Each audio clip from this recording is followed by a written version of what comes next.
They brought back tariffs to see if they could save it. No objection to that from White House press corps. No objections at all. That just sailed right through, sailed right by them. Viewers of this program know that the Smoot-Hawley tariffs were written by the Republican chairman of the House Ways and Means Committee and the Republican chairman of the Senate Finance Committee, both of which committees have jurisdiction over tariffs, and they got the tariffs in effect by history named after themselves. Senator Reed Smoot and Congressman Willis Hawley.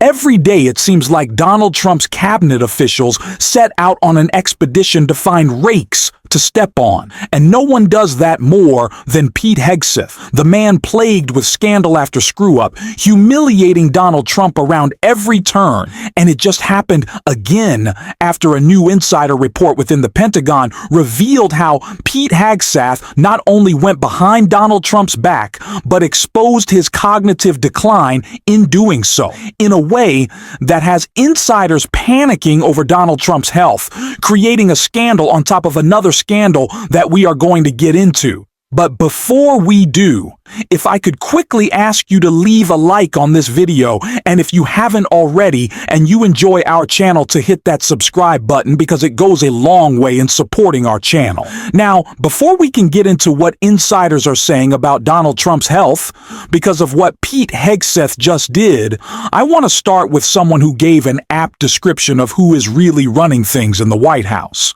And that came from Jessica Tarloff right here. Not in those quotes, certainly. And I think that the vast majority of Democrats that you meet on the street and who are in elected office would not be talking like that and wouldn't be setting Teslas on fire or anything. But Dana's right about if people came into Trump's office, the Oval, as they call it, and they said, I want to do a deal on Dreamers. But what you can't account for is the impact of Stephen Miller, who will not allow such a thing to happen, because we saw this. Donald Trump said, I've been hearing from, my friends who work in farming, who work in hotels, leisure, et cetera, and there are a lot of really good people that work for them. And Donald Trump would know that because he had undocumented people working for him in some of his hotels. And then Stephen Miller got involved and he said, actually, no, we can't have any exemptions for anyone. This is mass deportation no matter what. And a lot of these people, Black and brown Americans, on the immigration issue, certainly supported Donald Trump, but his approval rating on those issues has been going down steadily since they've seen what this is. Quinnipiac, 41% approval, 57% disapproval, only 39% approval on deportations. And what they're hearing is that stories of how people are being picked up from things like immigration court, Home Depots. There was a story about a San Antonio area ICE detention center, a huge spike in 911 calls from people who have been detained there, reporting increased suicide attempts and sexual abuse.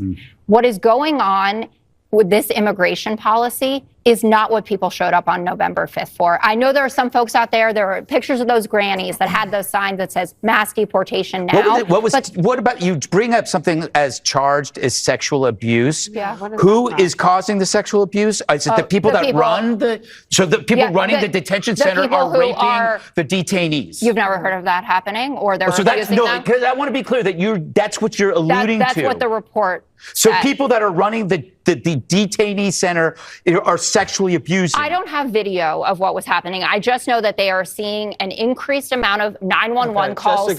Now, we have talked a lot about Stephen Miller's role in this White House.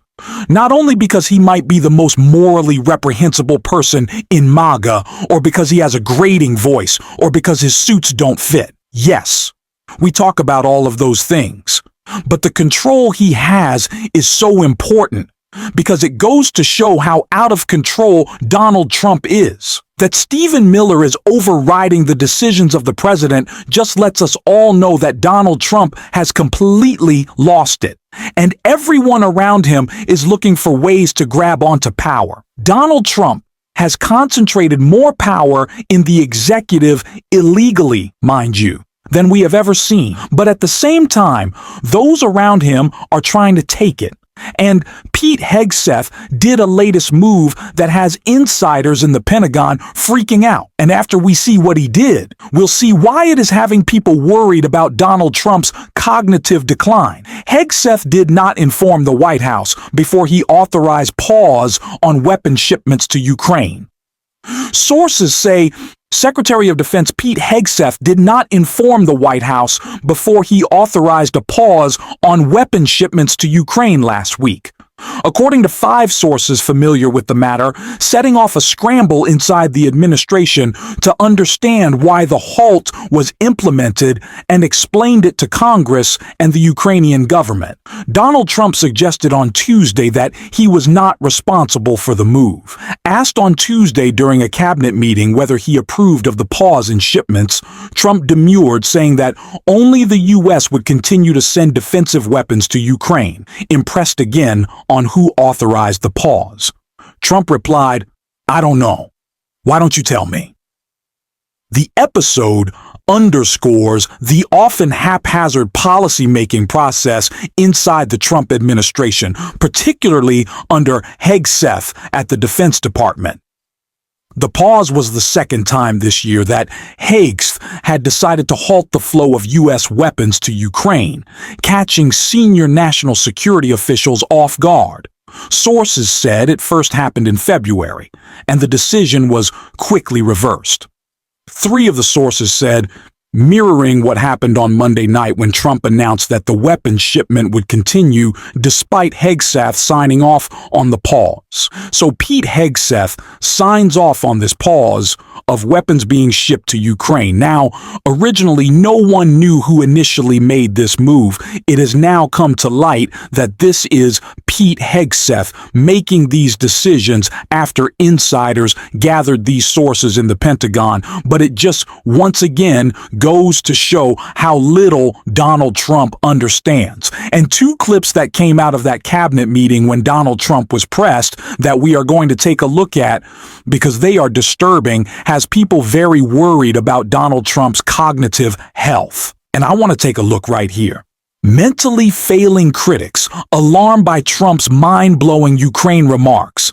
Donald Trump is claiming he does not know who ordered last week's halt in critical U.S. weapons shipments to Ukraine. In a statement that immediately sparked backlash and renewed questions by critics over whether the commander-in-chief is in control of the U.S. military. When Caitlin Collins asked yesterday at a White House cabinet meeting, "Did you approve of the pause?" the president, appearing to deflect or misunderstanding the question, responded, "We want to put defensive weapons in Ukraine because Putin is not treating human beings right. He's killing too many people. So we're sending some defensive weapons to Ukraine, and I've approved that." Collins asked again, "So who ordered the pause?" with Trump responding that he didn't know and asking Collins to tell him. After Trump delivered the remark, the Washington Post reported Donald Trump's decision to send more defensive weapons to Ukraine came after he privately expressed frustration with Pentagon officials for announcing a pause last week in the delivery of some critical weapons to Ukraine. The Post called it a move that he felt wasn't properly coordinated with the White House. Trump's "I don't know" remark comes amid a separate controversy in which he repeatedly insisted that farmers needed reliable workers and that ICE would not raid agricultural sites. He suggested the administration was developing a program allowing farmers to effectively sponsor undocumented laborers, only to have multiple senior officials publicly contradict or appear to override his plan as recently as just hours ago. Agriculture Secretary Brooke Rollins also on Tuesday told reporters there will be no amnesty for undocumented immigrants working on farms and mass deportations will continue. Critics are blasting the president for not knowing who paused the critical weapons shipment to Ukraine. When in charge, be charged. Someone also wrote, "This is absolutely mind-blowing." "I don't know" is always an alarming response when asked for accountability on major national security decisions, noted Brett Brune, president of Global Public Affairs Agency. Former U.S. Congresswoman, a Democrat, wrote, "I'm proving every day that he is mentally failing." Trump's "I don't know" remark also follows numerous instances of similar claims. Back in April, Trump also told reporters, many people come from the Congo. I don't know what that is, but they come from the Congo." The Atlantic also noted that Trump also didn't know that his administration was invoking the Alien Enemies Act to deport Trend Arawa gang members, even though he had supposedly signed the executive order invoking it. "I don't know when it was signed because I didn't sign it," he said. But maybe the most shocking display of Donald Trump's cognitive decline came in this clip from the cabinet meeting yesterday that was completely brushed over and shows how little Donald Trump knows. Literally having to ask Pete Hegseth a question under his breath. The Ukrainians have asked the International Court to go after Russia for using toxic chemicals in the fight. Germany and the Netherlands have intelligence saying that. What does U.S. intelligence believe, and what do you believe about the use of chemical weapons? And would you agree that that's the case for the Well, I'd ask John maybe to discuss it if you'd like, John. Well, Mr. President,